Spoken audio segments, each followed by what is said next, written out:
Hey everybody, welcome back to the YouTube channel for The Life-Size City. I am Michael, and today I want to show you an excerpt from the Tokyo episode of The Life-Size City from Season 1. I am a declared Japanophile. There are so many things I love about that country and that culture. And there are so many statistics and facts about Japan that just blow my mind every single time I hear them. One of them is that in this ancient culture, the average age of a building in Japan and in a city like Tokyo is only 26 years.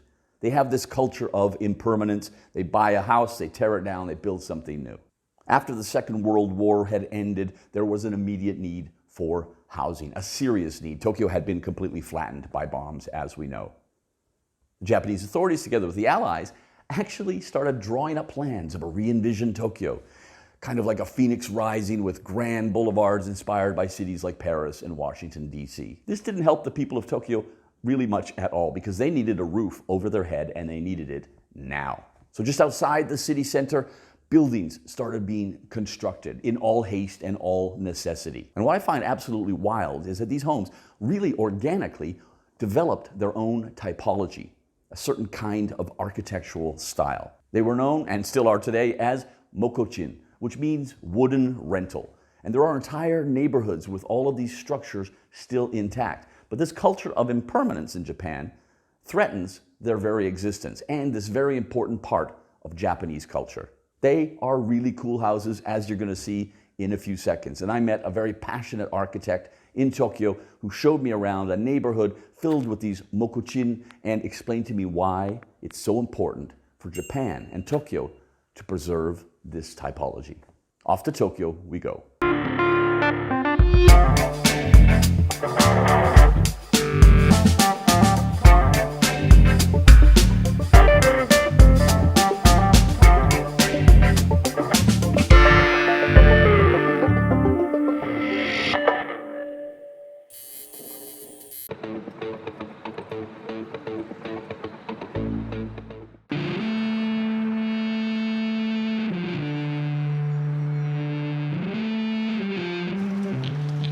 One thing about Tokyo fascinates me, and that is the unique culture, despite thousands of years of history, of impermanence regarding structures. The average lifespan of a building in Tokyo is only 26 years. They buy a building, they tear it down, they build something new. There are a lot of traditional dwellings from the 1950s and 1960s that serve an important purpose, and we're going to meet a man who is trying to preserve them and trying to convert them to modern use for the future development of the city. If you don't know these neighborhoods, it's really hard to find a way around. And if you can't read Japanese either, but ping pong table, that's what I was told to look for, right here. Hey, Hi. hello. Nice to meet you. And you, pleasure, thank you. How old is this building? It's like 56 or 7 years. All right. And in Japan, that's really old, actually. Young architects like Yutaro are actively reinventing Tokyo's neighborhoods. You see, intensive bombing during the Second World War left parts of the megacity in ruins. Landowners rebuilt quickly and cheaply in order to house an increasing urban population. And so, the moku-chin, that means wooden rental, was born. Today, the revitalization of these gems, which would otherwise be knocked down, is essential to post-growth Tokyo. So we have this one example, but how many are there around the center of Tokyo? Nearly 180,000 moku-chin apartments. 180,000? Yeah, just in Tokyo. I can show you this interesting map. So you see this green land over here? Mm-hmm. This is the palace. Yeah, okay, Imperial right. Palace. Yeah. This green line is the Yamanote line. Uh-huh. And you see this red area over here scattered around. This is moku-mitsu area, which means wooden, densely built-up area, residential area. So moku-chin apartment is one of the important typology in moku-mitsu area. Yeah. So you can easily find on the street moku-chin everywhere. Are you just going to leave your laptop on the... Yeah, it's okay. It's cool? Yeah. All right. It's Japan. It's Japan. So you're not from this neighborhood? No. So why did you move particularly to this neighborhood? We were asked to renovate this apartment. We met with the owner, and actually when we visited the building, We thought that this neighbors and the building itself has a huge potential. So now we are planning to renovate this building too.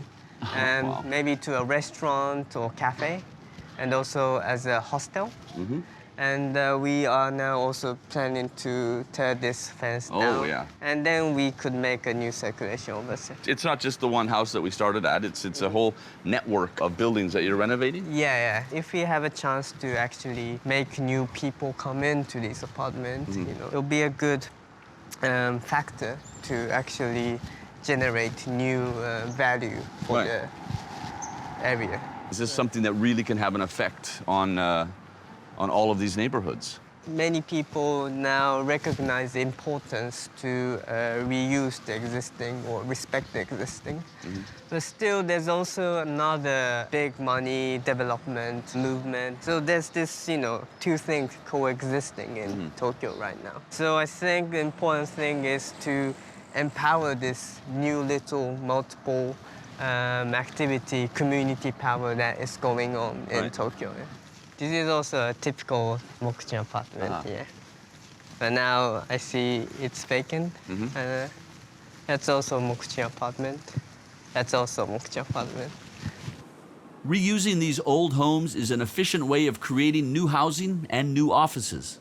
But this is Japan, and design of space here is very important. Yutaro wants to make attractive living and working environments, starting with his own office.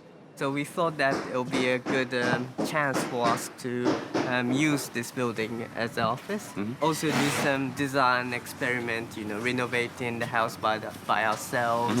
Come in. Like these are the existing, we do nothing on it. It's like, a really Japanese traditional column that appears in tatami room. Okay. These are, thank you. Oh, wow. This is Japanese traditional tile for the yeah. bathroom. We are now making a glass floor over here. Then we can, see this. And enjoy it, yeah. Let me show you upstairs. Upstairs. An original stairs. Yeah. Konnichiwa. So these are some projects that we are working on.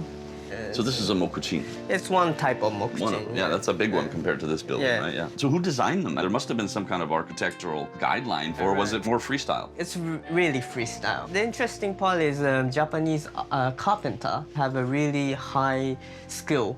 They just have a simple plan by the client, and they have a skill to build it up with no architectural drawings. There's a poetic beauty to that.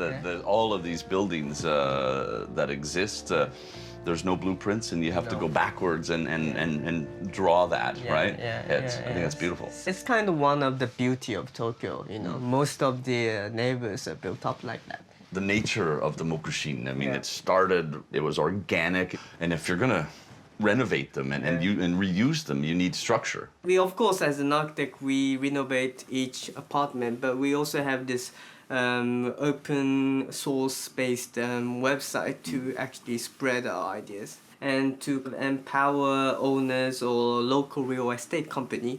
Then we have this kind of network to make moku-chin apartment into a more valuable social resources. Like this is the existing, and by using moku-chin recipe, people change it like this. This is the interior, These are one of the recipe to make this wooden texture natural. The idea inside this project is also used in another place. But now we're playing ping pong. Okay. That's good. all really interesting, But there's a ping pong table out there, all right? Let's do that.